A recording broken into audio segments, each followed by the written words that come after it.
नमस्कार, स्वागत है आप सभी का। मैं हूं रुपेश गुप्ता और आप देख रहे हैं जी मध्य प्रदेश छत्तीसगढ़। कांग्रेस में आज फेरबदल हुआ कि कई राज्यों के प्रभारी महासचिव बदल दिए गए, जिसमें छत्तीसगढ़ और मध्य प्रदेश जैसे राज्य शामिल हैं जहां कांग्रेस की करारी हार हुई। मध्य प्रदेश में जो प्रभारी थे उनको हटा करके कर्नाटक का प्रभारी बनाया गया है। छत्तीसगढ़ के जो प्रभारी थी शैलजा, उनको हटा करके उत्तराखंड का प्रभारी बनाया गया है। और यहाँ पे युवा नेता राजस्थान के सचिन पायलट को जिम्मेदारी सौंपी गई है। जितेंद्र सिंह जो कि पूर्व केंद्रीय मंत्री हैं, उनको मध्य प्रदेश का जिम्मा दिया गया है। इससे पहले छत्तीसगढ़ में लगातार बैठकों का दौर चला, मंथन चला, चिंतन चला, लोगों के शिकवे शिकायत हुए, लोगों ने व्यंग भड़ास निकाली। जो नेता हैं उनको हार का जिम्मेदार ठहराया गया और जो पूर्व विधायक हैं उन विधायकों ने दावा किया कि अगर उनकी टिकट नहीं कटती तो वो जीत जाते। उन्होंने सवाल भी उठाया कि कौन से सर्वे थे जिसके आधार पर उनकी टिकटें काटी गई। अगर सर्वे सही था तो जिनको उनकी जगह टिकट दी गई वो क्यों हारे। जो मंत्री हारे 9, उनकी हार की वजह क्या थी। क्या सर्वे में इस बात का अंदाजा नहीं लग पाया कि वो भी चुनाव हार रहे हैं, या फिर वजह क्या थी। तो 9 राज्यों के जो प्रभारी हैं कांग्रेस के, उनको बदला गया है। उनके प्रभार में आंशिक फेरबदल किया गया। सचिन पायलट को छत्तीसगढ़ का प्रभार मिला है। कुमारी शैलजा उत्तराखंड भेज दी गई हैं। लगातार नाराजगी उनको लेकर के थी। मध्य प्रदेश के प्रभारी जितेंद्र सिंह बने हैं। सुरजेवाला जो कि मध्य प्रदेश के प्रभारी थे, उनको कर्नाटक भेज दिया गया है, जहां पे कर्नाटक में पहले से कांग्रेस की सरकार है। और प्रियंका गांधी को भी यूपी के प्रभार से हटा दिया गया है। उनकी जगह विनाश पांडे जो झारखंड के पहले प्रभारी थे, उनको जिम्मेदारी दी गई है। मुकुल वासनिक को गुजरात का प्रभारी बनाया गया है। वेणुगोपाल पहले की तरह संगठन का काम देखेंगे। मोहन प्रकाश बिहार के प्रभारी बनाए गए हैं और जयराम रमेश पहले की तरह कम्युनिकेशन डिपार्टमेंट देखेंगे और देवेंद्र यादव को पंजाब का प्रभारी बनाया गया है। तो अगले लोकसभा चुनाव को देखते हुए कांग्रेस में यह फेरबदल किया गया है। जिम्मेदारी नए सिरे से सौंपी गई है। छत्तीसगढ़ में युवा सचिन पायलट को मौका मिला है। अब देखना यह है कि 2018 से पहले राजस्थान में प्रदेश अध्यक्ष रहते हुए जिस तरह से सचिन पायलट ने पूरे राजस्थान में दौरे करके कांग्रेस के पक्ष में माहौल बनाया था, क्या 3 महीने 4 महीने में छत्तीसगढ़ में कांग्रेस में वैसा माहौल छत्तीसगढ़ में बना पाएंगे। क्या कांग्रेस के वर्कर्स पहले से हताश हैं, निराश हैं, उनको चार्ज करने की जिम्मेदारी है। हालांकि उनको सहयोग मिलेगा दीपक बैज का, जो कि उन्हीं की तरह युवा हैं और उनको मौका मिला चुनाव से ठीक कुछ महीने पहले। और उनके साथ अब किस तरह की ट्यूनिंग काम करती है ये देखना होगा। लेकिन जो पुरानी पीढ़ी के बड़े नेता हैं जिनकी हार हुई है या जिनका अपने क्षेत्र में दबदबा है, उनका भविष्य क्या होगा ये भी सवालों के घेरे में है। तो इस पर लगातार हमारी नजर बनी हुई है। चर्चा करेंगे, मध्य प्रदेश चलेंगे, मध्य प्रदेश के क्या स्थिति है वहां भी समझने की कोशिश करेंगे। और छत्तीसगढ़ के जो राजनीतिक मायने हैं, जो संदेश हैं, उनके क्या मायने हैं जो आज की बैठकों में निकल करके सामने आया है। क्योंकि जनवरी से दीपक बैज जो कि प्रदेश अध्यक्ष प्रदेश स्तर का दौरा करेंगे और हर जिले में जाकर के कार्यकर्ताओं को मनाएंगे, उनकी बात सुनेंगे, उनकी शिकायतों को दूर करने की कोशिश करेंगे। तो सारी कवायद कांग्रेस में चल रही है, तेजी आई है। कुमारी शैलजा कल आई थी रायपुर, कल के प्रदर्शन में शामिल हुई, एक बैठक ली, लेकिन उसके बाद आज बैठक में शामिल नहीं हुई। उसको लेकर के भी सवाल है कि कुमारी शैलजा क्यों चली गई जब आज महत्वपूर्ण बैठक बनी थी। हालांकि शायद उनको अंदाजा था कि इस तरह से फेरबदल हो सकता है और इसी के मद्देनजर वो वापस दिल्ली चली गई हैं। अब उनके पास उत्तराखंड का जिम्मा है, छत्तीसगढ़ का जिम्मा सचिन पायलट के युवा कंधों पर है। जिम्मेदारी बड़ी है, लेकिन जिम्मेदारी कितनी अच्छी तरह से निभा पाते हैं ये अपने आप में बहुत बड़ा सवाल है। कांग्रेस के लिए चुनौतियों भरा साल है, क्योंकि 3 राज्यों में जहां पे माना यह जा रहा था कि कांग्रेस अच्छा प्रदर्शन करेगी, 3 राज्यों में कांग्रेस की हार हुई है। और इस हार की हताशा से डूबी हुई कांग्रेस को निकालना सबसे बड़ी चुनौती होगी। प्रमोद के पास चलेंगे जो कि मध्य प्रदेश से हमारे साथ जुड़े हैं। प्रमोद, क्या मायने निकाले जाएं? जितेंद्र सिंह को लाना सुरजेवाला को हटा करके क्या संदेश दे रहा है?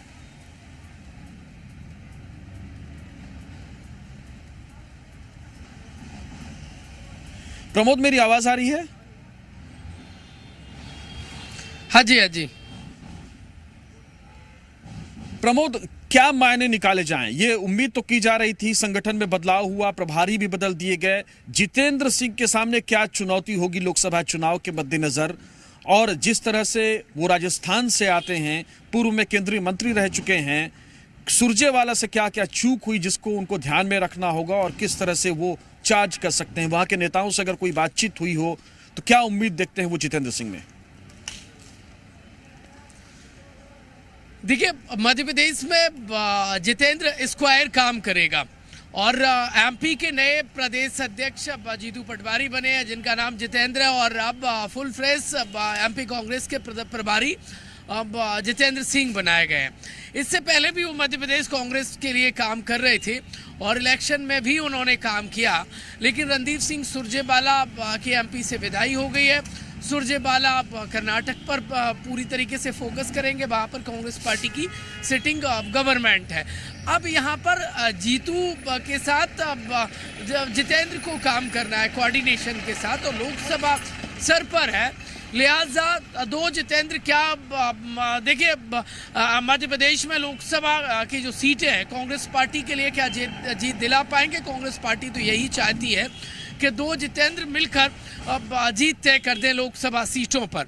हाँ, देखिए, आपने कहा राजस्थान से आते हैं बबर जितेंद्र सिंह, पूर्व केंद्रीय मंत्री भी हैं, और मध्य प्रदेश की बहुत जिलों की सीमाएं जो है वो राजस्थान से मिलती हैं, और मध्य प्रदेश के कल्चर को और यहाँ के लोगों को बहुत क्लोजली भंवर जितेंद्र सिंह जानते हैं।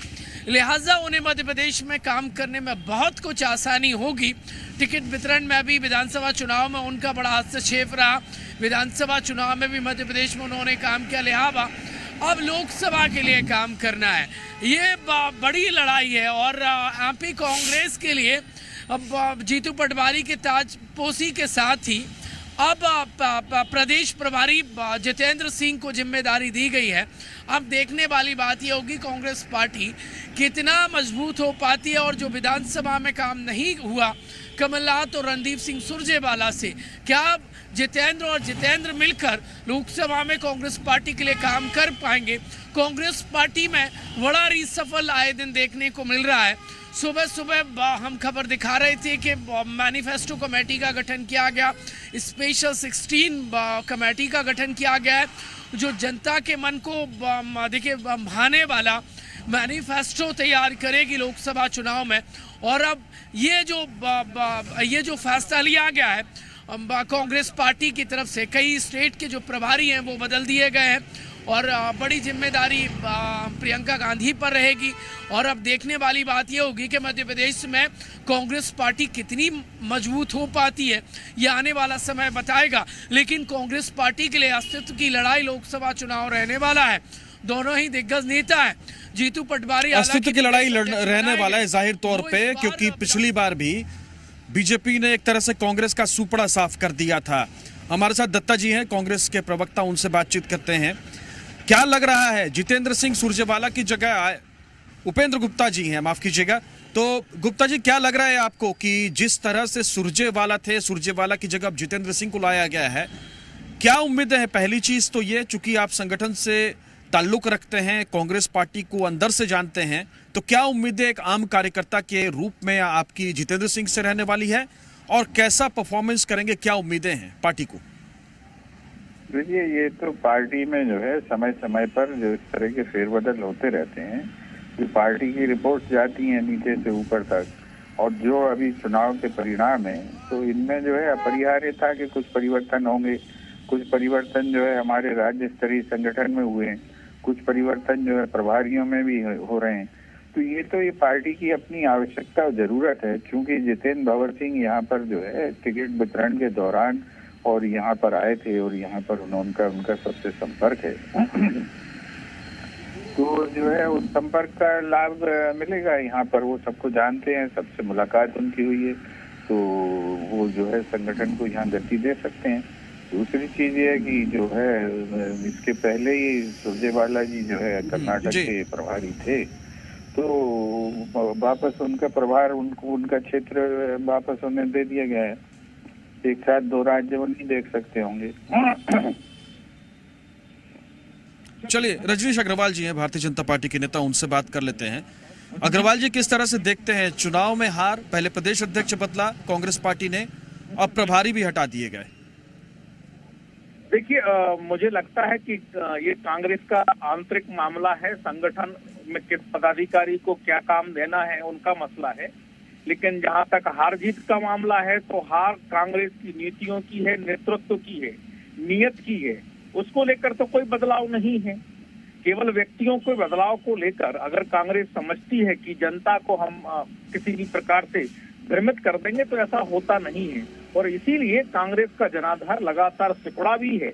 और मध्य प्रदेश, छत्तीसगढ़, राजस्थान, जहां कांग्रेस तीनों राज्यों में अपनी विजय पक्की मान रही थी, वहां हालात बद से बदतर कांग्रेस के हुए, किसी से छिपे हुए नहीं है। तो मुझे लगता है कि जब तक विचारधारा कांग्रेस की जो वामपंथी केंद्रित हो चली है, कांग्रेस की अपनी गांधी जी की जो विचारधारा कहा करती थी, गांधी जी को कोसों पीछे छोड़ दिया और वामपंथियों को इन्होंने अपना लिया है, तो वो सबके सामने है और मुझे उसमें कुछ नहीं कहना, उनकी मर्जी है। और उसी प्रकार की उनकी नीयत बन गई है। जिस प्रकार के डायलॉग, जिस प्रकार के भाषण उनके आते हैं और उनके कारनामे, करतूते अलग प्रकार के होते हैं, जनता जान चुकी है। जनता आजकल बहुत समझदार है। अब वो 60-70 का दशक नहीं रहा, ये 2023-24 का मध्य प्रदेश और देश है, इससे कोई छिपा हुआ नहीं है। तो मैं फिर दोहराता हूँ, विचारधारा, नीति, नेतृत्व तो कांग्रेस का नहीं बदला है, इसलिए व्यक्तियों बदलाव से कोई होना जाना नहीं है। नीति और नियत को लेकर के उपेंद्र जी सवाल उठा रहे हैं अग्रवाल जी, और कह रहे हैं कि व्यक्ति बदलने से कुछ नहीं होगा, नीति और नियत बदलनी पड़ेगी। अग्रवाल जी ने बड़ी सुंदर बात कही है और इन्होंने कहा है कि गांधी जी की नीतियों पर जो है देश पे चलना चाहिए। जब गांधी जी स्वयं अपनी नीतियों पर चल रहे थे तभी तो राम भक्त गांधी की हत्या की गई थी गोली मारकर। किन लोगों ने की थी? आज वो गांधी की जो है विचारधारा या गांधी के विचार को लेकर इतनी सदाशयता दिखा रहे हैं, तो मैं उनका बहुत आभारी हूँ कि ये जो है ये सदाशयता उन्हें आज से 50 साल पहले, 70 साल पहले दिखानी चाहिए थी। और उन्हें 70 साल बाद ये महसूस हो रहा है कि गांधी की विचारधारा ही इस देश का भवितव्य है।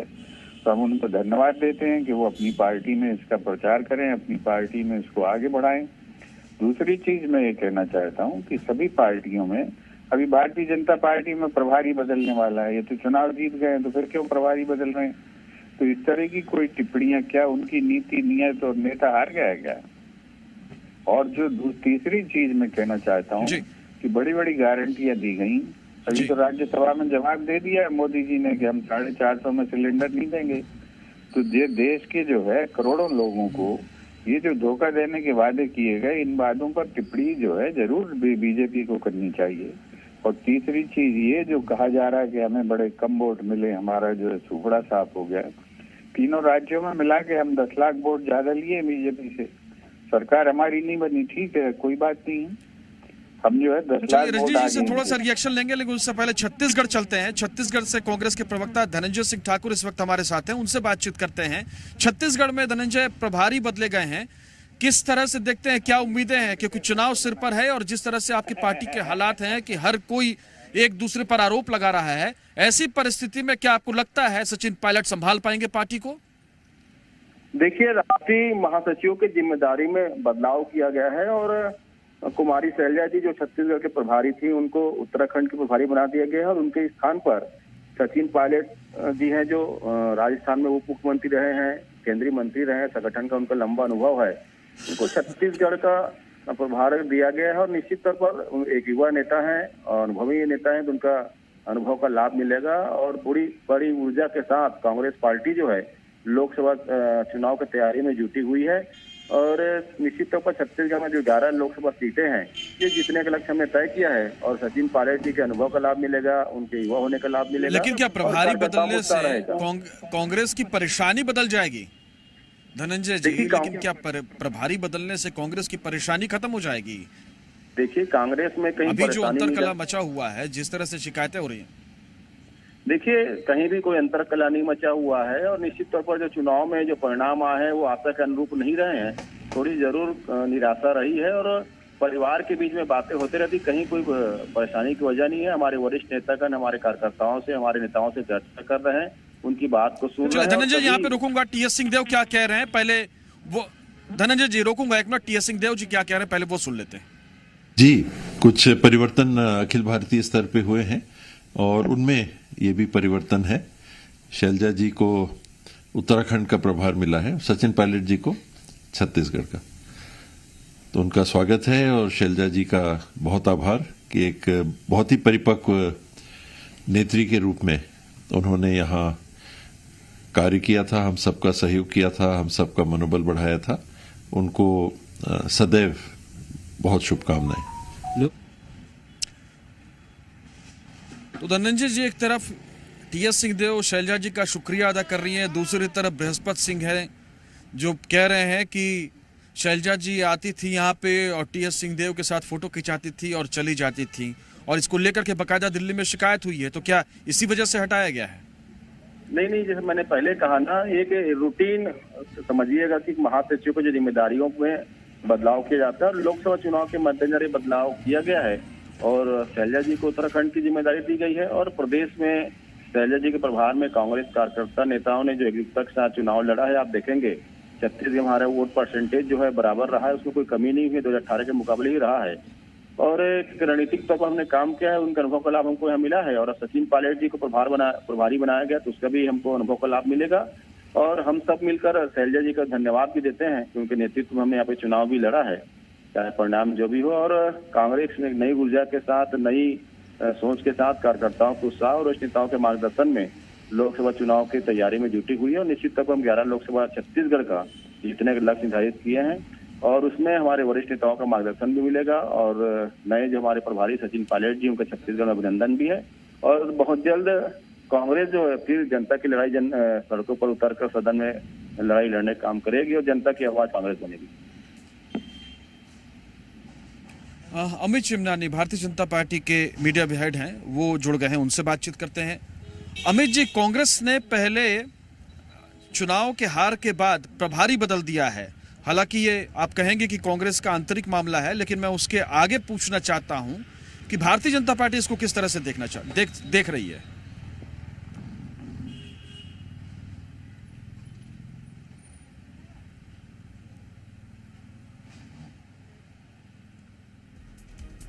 तो धनंजय जी, लगता है उनसे संपर्क टूट गया। जी, अपनी बात अब जारी रखिए।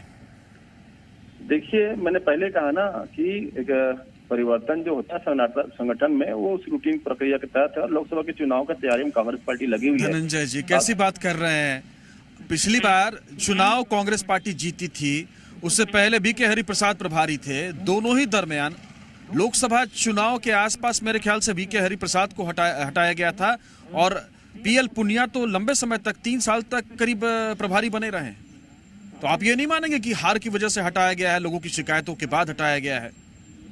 नहीं, ऐसी कोई बात नहीं थी। मैंने कहा ना कि पूरा प्रदेश के कांग्रेस के कार्यकर्ताओं ने जो कुमारी शैलजा जी के जो नेतृत्व में, मार्गदर्शन में जो काम किया है, हम सभी उनके लिए आभार व्यक्त करते हैं। निश्चित तौर पर चुनाव के परिणाम हमारे आशा के अनुरूप नहीं आए हैं, लेकिन सबसे अच्छी बात आप देखेंगे छत्तीसगढ़ हमारा जो वोट का परसेंटेज 2018 के मुकाबले बना हुआ है और जिस प्रकार से सचिन पायलट जी को यहाँ का प्रभारी बनाया गया तो उनके अनुभव का लाभ हमको मिलेगा और लोकसभा चुनाव की तैयारी जो कांग्रेस पार्टी जुटी हुई है उसमें अनुभव का लाभ आपको मिलेगा।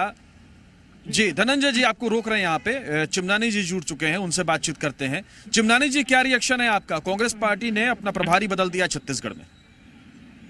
कांग्रेस पार्टी ने अपने प्रदेश अध्यक्ष को, जिनके नेतृत्व में चुनाव लड़ा गया था, उनको कायम रखा है और जो पूर्व मुख्यमंत्री थे और जो टीएस बाबा थे, जिनका चेहरा सामने रखकर चुनाव लड़ा फिर भी कांग्रेस हारी, उनको राष्ट्रीय पद दिए जा रहे हैं, लेकिन शैलजा जी को हटा दिया गया।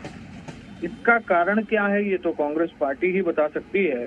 क्या बृहस्पति सिंह जी ने जो आरोप लगाए थे कि ये किसी एक व्यक्ति विशेष को प्रोजेक्ट कर रही थी, या भ्रष्टाचार का जो आरोप कांग्रेस के प्रभारियों और सह प्रभारियों पर लग रहा था लेन देन का, क्या वो सही था, या कांग्रेस पार्टी ने शैलजा जी को ही केवल जिम्मेदार माना है, बाकी किसी को नहीं माना है, या उन्हें महिला होने की सजा दी गई है?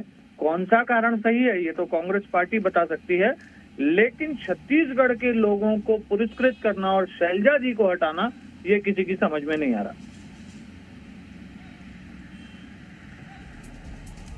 जी, धनंजय जी एक छोटा सा रिएक्शन लेंगे इस पे। देखिए, जो भारतीय जनता पार्टी विपक्ष में रहते 3 बार 4 बार प्रदेश अध्यक्ष बदल दिए, 3 बार अपना प्रभारी बदल दिए, 2 बार नेता प्रतिपक्ष बदल दिए, वो किस मुंह से हमसे बात करें? हमारे जो प्रभारी थे छत्तीसगढ़ के, उनको नई जिम्मेदारी मिली है, उत्तराखंड के उनको प्रभारी बनाया गया है और नए प्रभारी छत्तीसगढ़ में आ रहे हैं। ये तो कांग्रेस पार्टी के आंतरिक मसला हुआ और संगठन में बदलाव होते हैं, पर जिन्होंने 5 साल के भीतर में 4 प्रदेश अध्यक्ष बना दिए थे भारतीय जनता पार्टी, वो हम पर सवाल उठा, ये हास्यास्पद है। अभी उन्होंने जनता ने जिम्मेदारी इनको सौंपी है, एक मुख्यमंत्री के साथ 2 उप मुख्यमंत्री बनाकर जो संगठन की गुटबाजी को खत्म करने का जो प्रयास कर रहे हैं और आज 9 मंत्री पद बना पाए हैं, तो अपने सरकार के बारे में सोचे, हमारे संगठन के विषय में सोचने के हमारे नेता। चलिए चिमनानी जी, इस पे एक सवाल जानना चाहूंगा कि आपको लग रहा है कि सचिन पायलट चूंकि युवा हैं, कांग्रेस कह रही है कि युवा भी हैं, एनर्जेटिक भी हैं और अनुभव भी है, तो उसका लाभ मिलेगा। आपको लग रहा है कि छत्तीसगढ़ में लोकसभा चुनाव में और उसके आने वाले चुनाव में सचिन पायलट के होने का लाभ कांग्रेस पार्टी को मिल सकता है? छत्तीसगढ़ में जिस प्रकार कांग्रेस के पदाधिकारी अपने नेताओं पर आरोप लगा रहे हैं, जैसे लड़ रहे हैं, जैसे रो रहे हैं जी। अब उनको ठीक करने के लिए एक ऐसा व्यक्ति चाहिए था जो कम से कम खुद अपने प्रदेश में न लड़ता हो। अब सचिन पायलट जी राजस्थान में लगातार गहलोत जी से खुद लड़ते रहे, तो जो खुद लड़ता रहा, अपने प्रदेश में संघर्ष करता रहा, वो छत्तीसगढ़ में कांग्रेस की लड़ाई को किस प्रकार से ठीक करेगा, ये तो समय ही बताएगा। चलिए, बहुत बहुत शुक्रिया अमित चिमनानी जी। धनंजय जी, आपका भी बहुत बहुत शुक्रिया। तो यहाँ पर लेंगे एक छोटा सा ब्रेक।